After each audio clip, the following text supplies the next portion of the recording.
Well done on being smart and getting on board to my video series on helping you to apply your facilitation skills into the online space.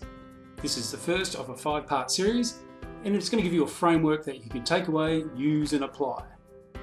So let's talk about this big shift from offline, face-to-face, to online facilitation engagement. Oh my God, I can never do it. It's a world gone mad. Is it possible? Am I going to be able to keep people engaged? What if they start checking their email all of a sudden? So many things to consider. So many things haven't changed that much. In my view, a lot of it's still about using simple principles and processes to keep people on track and involved in the decision making.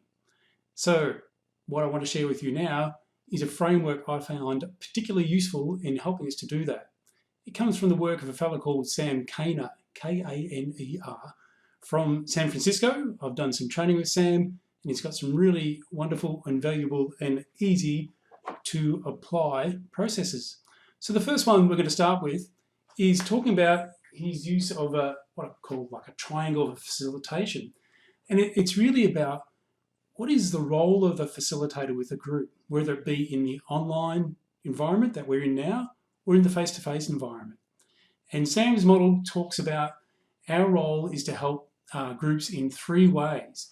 And the first way, stick with me now while I move around, is to tap in to the diversity of the group. So that's being able to bring in the different types of thinking, the different types of people, the alternative approaches into the group's process, into the way they work together, and the chance to for them to consider each other's views, not necessarily change them. The next one is to help them do their thinking.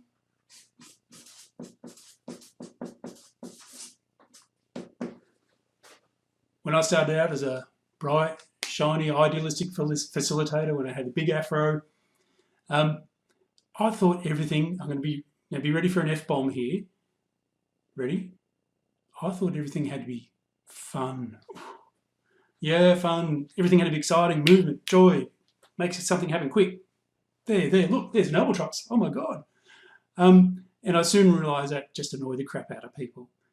So what I needed to do was slow down and make sure people had plenty of time to do their thinking. The other part, which we're always under the pump for, I believe, is in this part. Delivery of outcomes. Should have put it in bigger letters, but anyway, that's the joy of working online. I could have done a boring PowerPoint, but I also want to demonstrate that sometimes working online needs to be real and that you're actually live, not recorded, not doing a boring schmoring PowerPoint. Moving on. So this is Sam's model: diversity, thinking, outcomes, and we're in the middle of all that. And that's where, for us, a lot of the time, there can be quite a bit of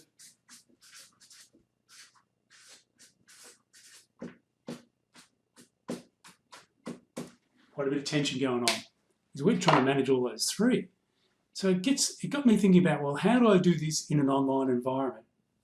And one of the first ways I do that is by setting up, by framing, by letting people know, I guess, what I'm hoping to have in terms of my expectations, in terms of what I'd like to see, how we work together as a group. And again, that's sort of flipping things around a bit, because often from some facilitators, it's all about what are the expectations of the group, how do they want to work together, all that kind of thing.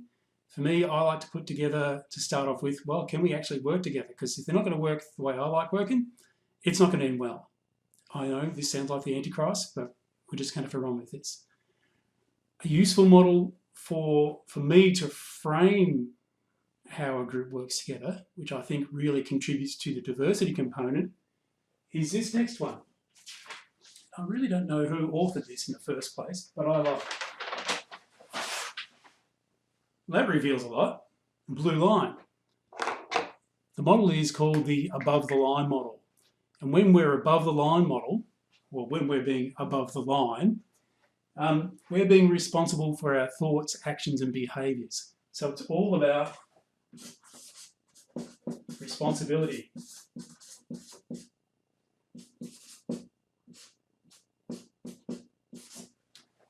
Somebody invents a flip chart with the spell check, going to do well.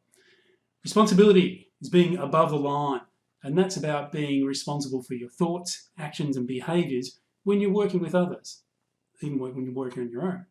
But in a group environment, in a facilitated environment, I ask people to be above the line. And in doing that, it's looking for the opportunities in that discussion, looking for what's possible, where could it take us, rather than being, drum roll, below the line. And below the line is when we slip into old habits of laying blame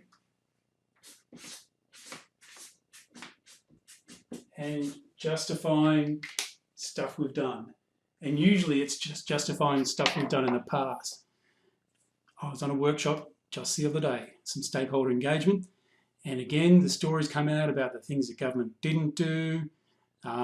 It was trying to shoot down one of the guys who was a proponent of the proposed change we were talking about and saying, oh, well, I remember 10 years ago when this farmer told him to do this and he wouldn't come out and talk to us. And so it was sort of those going back, old war stories, types of things that don't take a group forward. They're usually, when you're below the line, your thinking and your behaviours and the things you talk about are usually in the past, and usually you can't influence them or change them. When you're above the line, you think about, well, what's possible from this? Where can we take this? Where are the new opportunities? What can I do to change my thinking? The other part I like to do when I'm framing things up to get things started, so we can move into this diversity thinking and outcomes type approach, is about getting the group to be solutions focused. And I just mentioned about looking at the opportunities here. So solutions focus is well, if you just Google it, you'll find out all about it. I've done the program, I've been healed. To me, solutions focus, again, is looking to see what can work here and working on the basis of, well, what is the outcome I actually want to see today, and thinking about how far progressed am I towards that, and also giving some consideration to what do I have at my disposal now? What tools and resources do I have on hand? So it's not really waiting for someone else to do something about your situation. It's thinking about, well, this is the point I want to get to. This is how far progressed I am towards it. So I've actually made some progress. And here I've actually got some tools and resources that can help me get along. Maybe I just need a different perspective or someone else to give me their thoughts. Or maybe there's some things that I can do myself, drawing on the things I've got around me to help me progress. So they're my two big go-to strategies in terms of framing up to get a group ready to move into, get ready for sound interruption, to help a group to get moving into this diversity thinking and outcomes space, get them above the line, is using the above the line model and that solutions focus approach. You can do some other ground rules and all that sort of hoo-ha if you want to, but I think those sort of elements are really quite enough to get people up and moving, understanding what we're about to, or how we're going to work together. Well done on sticking around. I'm sure there's been at least one thing you can take away and apply. Join me for the next episode where we delve into the framework a bit more to look at how you can continue to engage your participants in the online space.